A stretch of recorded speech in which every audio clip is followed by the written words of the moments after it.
What do you call it when federal warrants meet night vision goggles over Caracas? A problem solved with rotor wash and interdictions. The US didn't just pressure Venezuela, it went kinetic. Special operations teams moved before dawn. Coast Guard crews intercepted the Sophia and the Russian-flagged Marinera, and Maduro ended up behind American bars. Keep watching to learn why oil revenue sits at the center of this operation, how Delcy Rodríguez was installed, and why Washington says proceeds from millions of barrels will be quarantined and disbursed under US oversight. Before we move on, please take a moment to subscribe to the channel and like the video.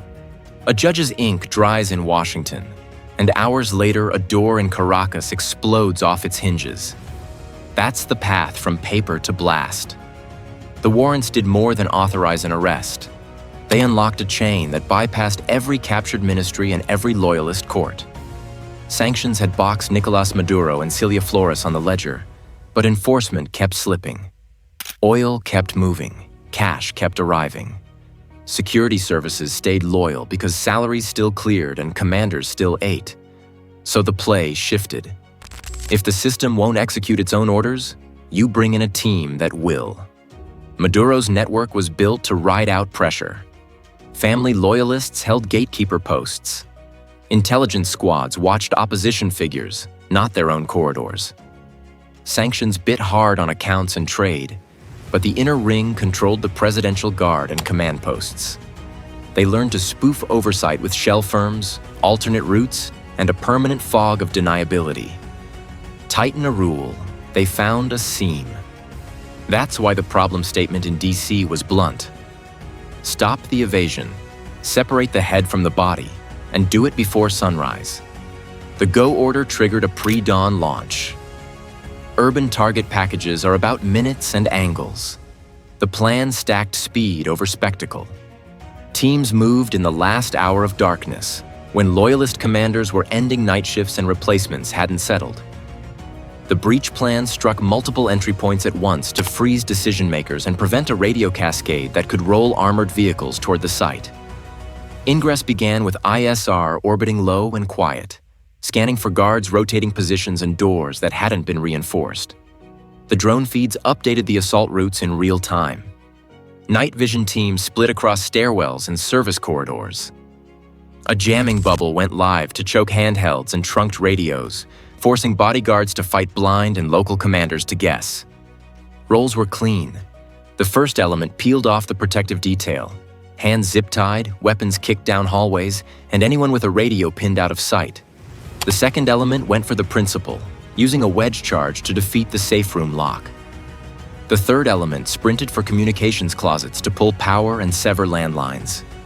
Medics waited 2 blocks out with armored extraction trucks, kits laid out for blunt trauma, lacerations, and airway issues. The scuffle at the safe room turned violent.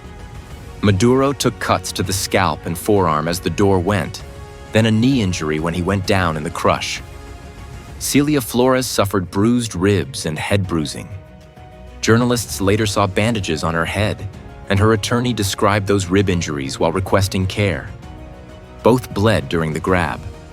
On-site medics wrapped and stabilized, pushed pain control, and monitored vitals before moving. Those wounds mattered. They slowed the exit stairs and forced a second litter team forward, but they also reduced resistance during the ride and placed medical checks ahead of immediate questioning. Timing held the operation together. The city curfew thinned traffic. The Presidential Guard rotated posts at scheduled windows, and the plan slid through that seam. Air corridors were pre-cleared for low-level exfil, so the lift birds hugged rooftops without crossing into contested airspace. Chain of custody started at the threshold. Body cam timestamps, property bags, and ID confirmation, then continued onto the tarmac. The handoff married tactics to law. Detainees moved onto designated aircraft with custody officers reading out the warrants as transfer logs rolled. Once inside U.S. control, the clock for rights advisals and medical intake started. Interrogation timing shifted to follow clinic clearance, not the operator's schedule. And as rotors beat over the city, VHF hails crackled offshore, calling 2 tankers to heave to while cutters closed the gap beyond the horizon.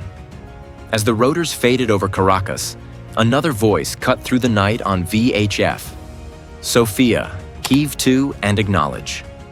Two tankers thought open water meant safe harbor from warrants.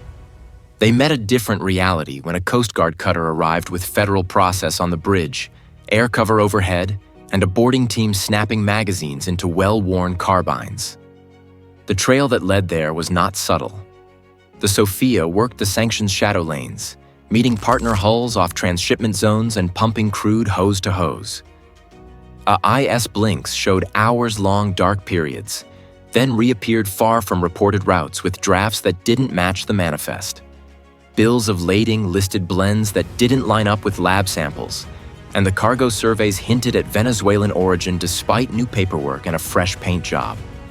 The Marinera, known weeks before as Bella 1, played the same shell game, swapping flags and names, trying to outrun a file thicker than the ship's log. Target selected. The call was to interdict in international waters under U.S. legal authority. The Sophia was labeled a stateless actor after false flag claims fell apart, clearing the way for a judicial seizure order and potential crew charges. The Marinera had danced across the North Atlantic with AIS tricks, but every flag change added to the case rather than erasing it. With warrants in hand, timing mattered less than precision. Both ships would be taken, and neither would see a port of choice. The task force was built for reach. Coast Guard cutters ran forward, with a national security cutter in the lead and a fast response cutter closing from the beam. Navy support sat at standoff range to deter interference and provide comms relay.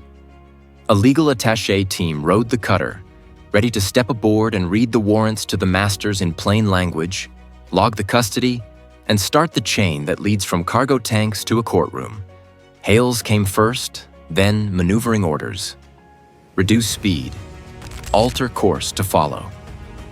The cutters showed standard warning patterns, lights and siren sequences the crews knew by heart, then launched small boats once the tankers steadied. Boarding teams in body armor went up the pilot ladders, rifles slung, less lethal options clipped to vests, while a helicopter orbited to watch hands on deck and call out sudden moves. The radios stayed busy, each command mirrored with a red back to keep the record clean. Hardware mattered. The USCGC Monroe tracked Marinera across the North Atlantic. A Legend-class cutter like Monroe can field the helicopter and the boats needed for a clean take.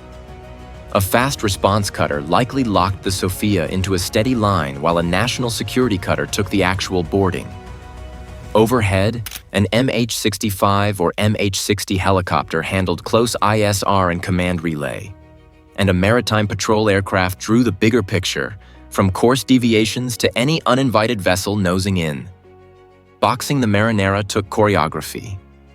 Cutters bracketed the bow and quarter, setting angles that denied an easy turn-through while keeping safe separation. Propulsion orders went out in tight increments so the tanker didn't wallow or risk collision. Once the ship steadied, the boarding team crossed, secured the bridge, and moved to the cargo control room. No shots, no ramming. Just process, recorded and time-stamped. The tempo ran hot.